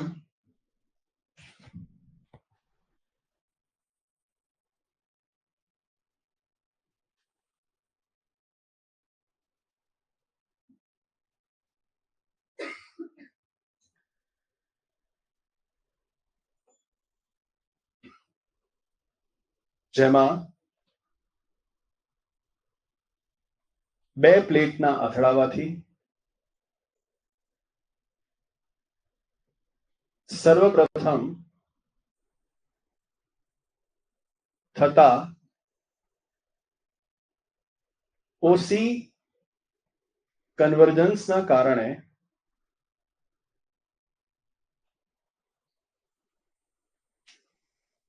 ટ્રાન્સ હિમાલય,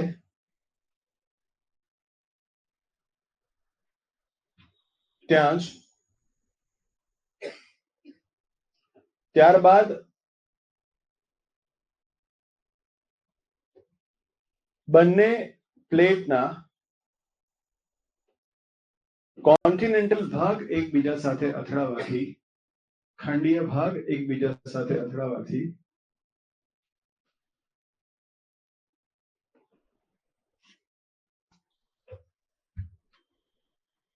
હિમાલયના ભાગરૂપે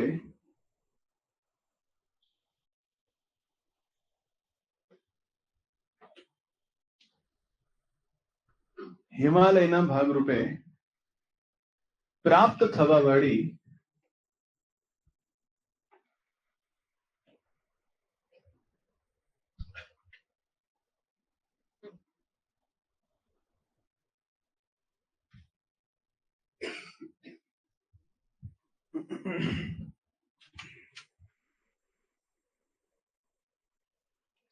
બૃહદ, લઘુ અને શિવાલિક જેવી પર્વતમાળાઓ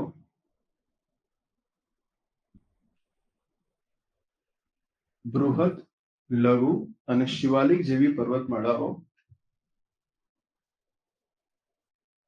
બની છે.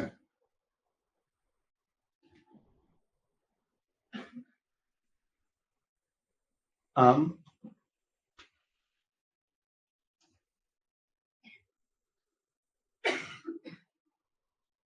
બંને ખંડીય ભાગના અથડાવાથી નિર્માણ પામેલા હિમાલયમાં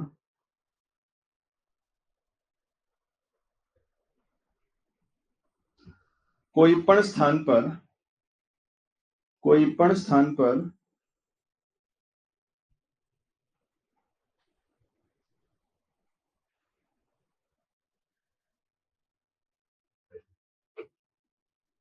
જ્વાળામુખી પ્રાપ્ત થતું નથી.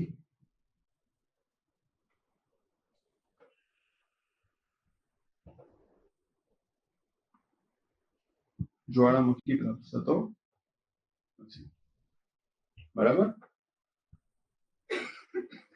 આટલી વાતને આપણે આની અંદર મૂકી શકીએ. રાઈટ? તો પ્લેટ ટેક્ટોનિક ના રિલેટેડ જેટલા પ્રશ્નો હતા બની શકતા હતા એ વાત મેં તમને અહીંયા સમજાવી. હવેનું આપણું જે ચેપ્ટર છે આ ચેપ્ટર છે આપણું ખડક. કયું છે? ખડક અર્થાત રોક. બરાબર છે? કયું? રોક. બરાબર છે ને? રાઈટ? તો ખડક ચેપ્ટર. અચ્છા, હું અત્યારે એનું એક્સપ્લેનેશન કરું છું. આના પછીના સેશનમાં તમે આવશો ત્યારે વાયદા પ્રમાણે તમારે આગોતરા આવીને બેસવાનું અને તમને જે અહીંયા પ્રશ્ન આપવામાં આવશે એ પ્રશ્નોને તમારે અપિયર કરવાના. Then we will discuss about this. બરાબર, પછી આપણે એ પ્રશ્નોને જોઈશું. બરાબર, અત્યારે હું એક લમસમ વેથી થોડું બ્રીફ આપું આ ચેપ્ટરનું. રાઈટ? હજી એસીના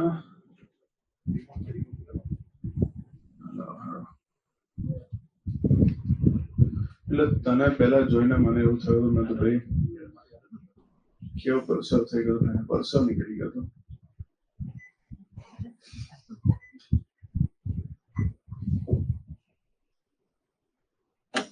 હા, તો શું કોણ બોલે છે? મન કુંવરબા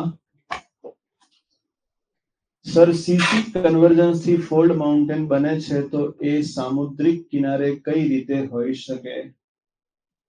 સીસી કન્વર્જન્સ થી ફોલ્ડ માઉન્ટેન બને છે તો એ સામુદ્રિક કિનારે કઈ રીતે હોઈ શકે?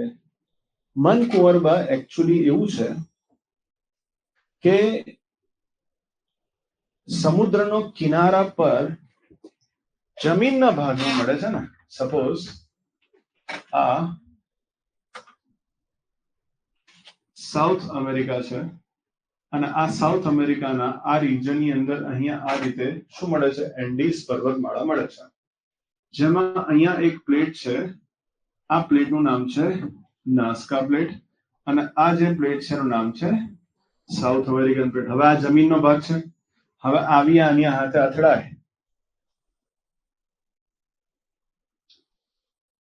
તો આ ભાગ પર જ ઉઠાવ આવશે. આ તો ભારે હોવાના લીધે ક્યાં જશે? નીચે જશે. સો એટલા માટે આ જે પર્વતમાળા એન્ડીઝ પર્વતમાળા કેવી પર્વતમાળા કહેવાય? તો ભાઈ એન્ડીઝ પર્વતમાળા એક ગેડ પર્વતમાળા કહેવાય. કેવી પર્વતમાળા કહેવાશે? ફોલ્ડ માઉન્ટેન કહેવાશે. હા ને? પણ એ ફોલ્ડ માઉન્ટેનની સાથે સાથે એમાં શું જોવા મળે છે? તો કે સર એમાં જોવા મળે છે વોલ્કેનો. એટલા માટે અહીંયા શું બની છે? ફોલ્ડ બની છે. તો એટલા માટે આ સમુદ્રનો આ કિનારો છે, કિનારા પર આપણને શું મળી? આ પ્રકારની ફોલ્ડ માઉન્ટેન શું થઈ છે? પ્રાપ્ત થઈ છે. ઓકે, મનકુંવરબા હોય તો બા જરા હા ઓકે એવું કહી દો.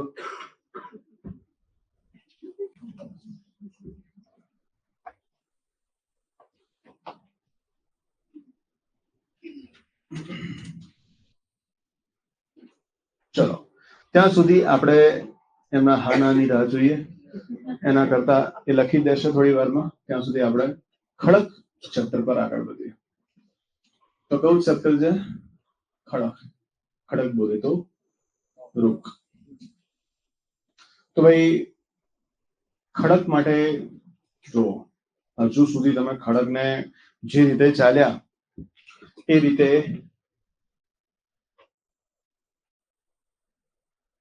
ફેક્ટ ડિફરન્ટ વસ્તુ છે.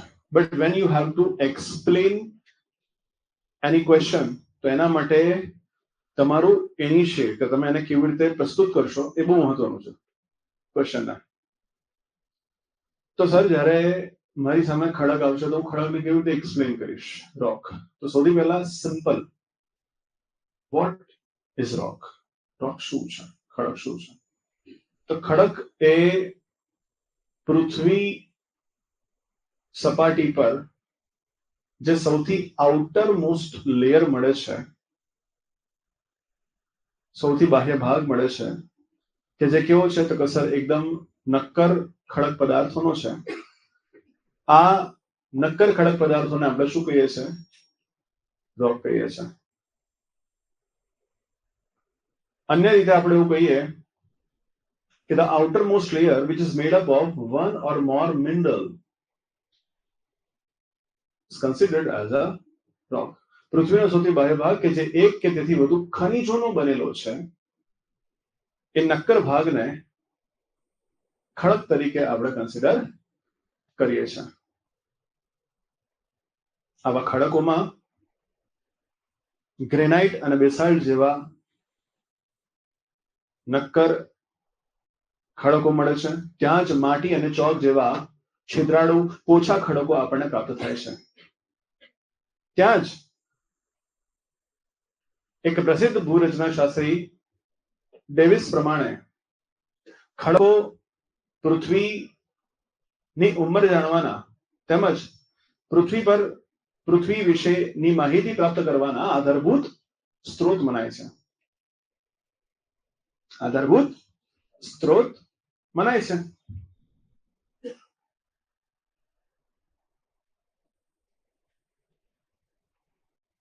ખડકો ઇતિહાસના પાના છે અને ભૂદ્રશ્યાવલીઓ તે પાના પર લખાયેલી લિપિ કહેવાય છે.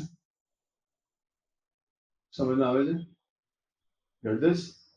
આ રીતે આવા બધું જ લખવું જરૂરી નથી, બટ એકોર્ડિંગલી હું મારા ક્વેશ્ચન એકોર્ડિંગ વસ્તુને ઢાળીશ. બરાબર છે? અને પછી હું મારા મુખ્ય પાઠ પર આવીશ, હે ને? કારણ કે એને ઇનિશિએટ કરવું પણ ખૂબ મહત્વનું છે. એટલે તમે કેવી રીતે વસ્તુને લઈ જાઓ છો, સૌથી પહેલી વાતમાં. બરોબર? ચલો, તમે અહીંયા સૌથી પહેલી વાત કરી કે ખડક એટલે શું. જ્યારે આવશે ત્યારે હું એને આ રીતે પ્રસ્તુત કરીશ અને આ રીતે મેન્શન કરીશ. હજુ પણ ઘણી રીતે થઈ શકે. તમને એવું લાગે કે હું આ રીતે પણ સર વસ્તુને લખી શકું છું, તમારી રીતે લખવાનું. લખશો, વિચારશો, શોધશો તો બધું સરસ મળશે, 100% મળશે. બરાબર છે? મેં કીધું એના કરતા પણ ફાઇન મળશે.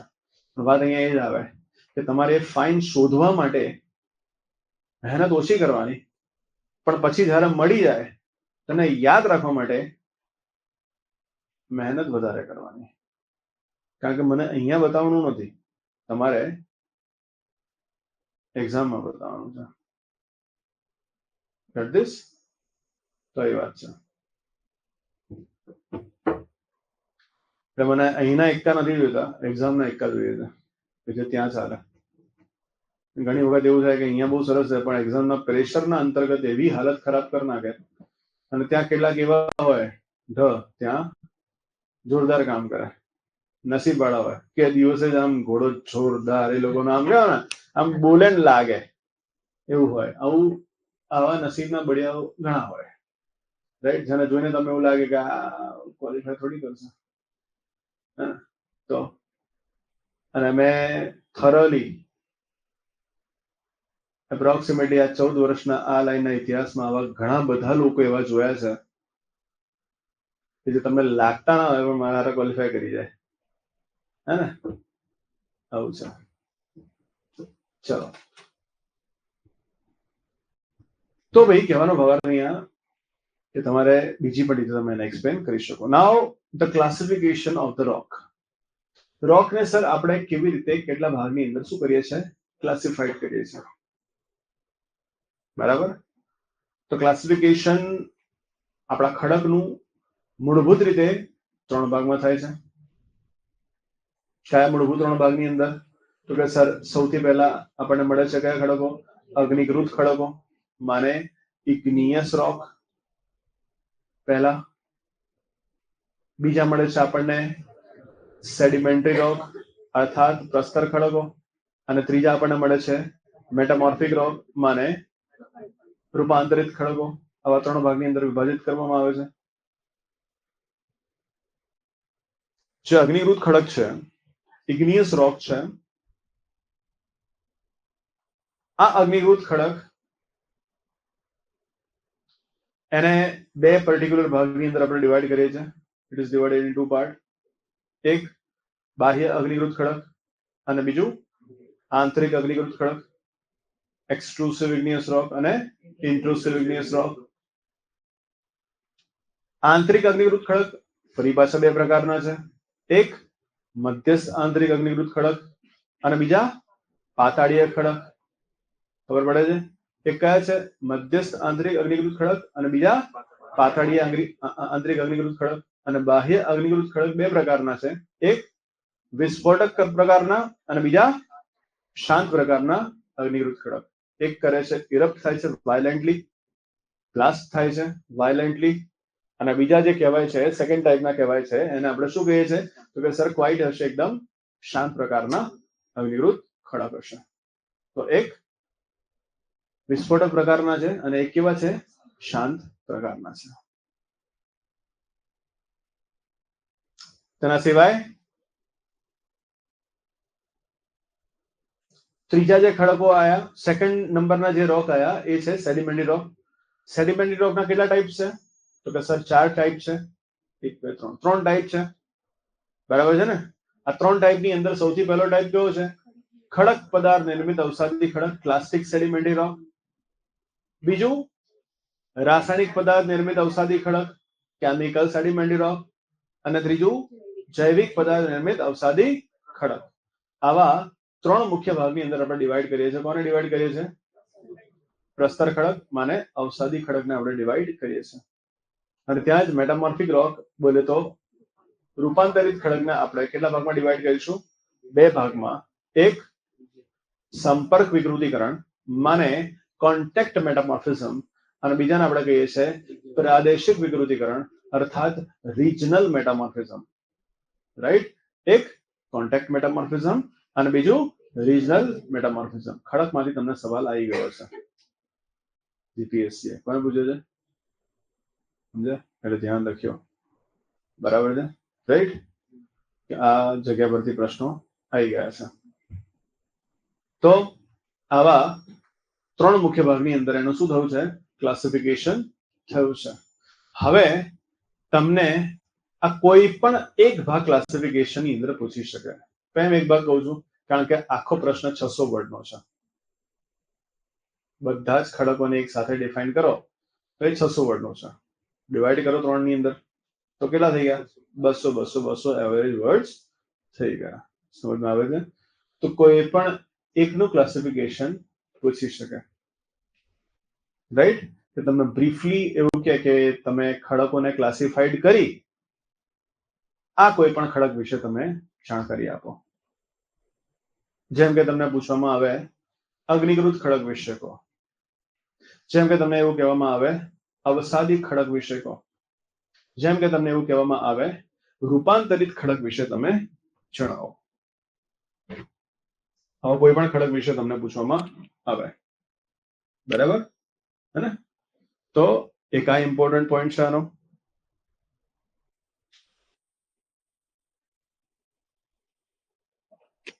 આ 3 પાર્ટને તમારે નેક્સ્ટ ટાઈમની અંદર પ્રોપરલી વાંચીને આવવાના છે અને આ 3 પાર્ટની અંદરથી કોઈ પણ 2 કે 3 પ્રશ્નો કાં તો 3 અહીંયા તમને લખવા માટે ઉપલબ્ધ કરવામાં આવશે, બરાબર છે? અને 30 મિનિટની અંદર 30 મિનિટ્સની અંદર એ 150 વર્ડના પ્રશ્નો તમારે કમ્પ્લીટ થવા જોઈએ. એ રીતે તમારે વસ્તુને લખવાની રહેશે, બરાબર? ત્યાર પછી આપણે ડિસ્કસ કરીશું કે કઈ કઈ વસ્તુ એની અંદર મેન્શન થાય. એન્ડ ધેન આફ્ટર રોકનો ડેડિકેટેડ મીન્સનો એક પ્રશ્ન શીખવાડીશ અને એક એ પ્રશ્ન હશે that is what we call a rock cycle, હે ને? બરાબર, જેને આપણે ગુજરાતીમાં કહીએ છીએ ખડક ચક્ર. આ તમારો મુખ્ય પરીક્ષાનો સવાલ જીપીએસસી આના પહેલા પૂછેલો છે કે ખડક ચક્ર શું છે તેને તમે એક્સપ્લેન કરો, બરાબર છે? તો એ પ્રશ્ન વિશે આપણે ડિટેલની અંદર ચર્ચા કરશું. Okay, done? તો આજના માટે આપણે આટલું રાખીએ, હે ને? ચલીએ.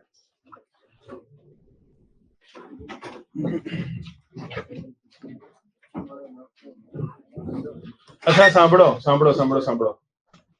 આ તમારી ડ્યુટી રહેશે. ધારો કે હું અહીંયા કહી દઉં આ લોકોને, સાંભળજો, બરાબર છે?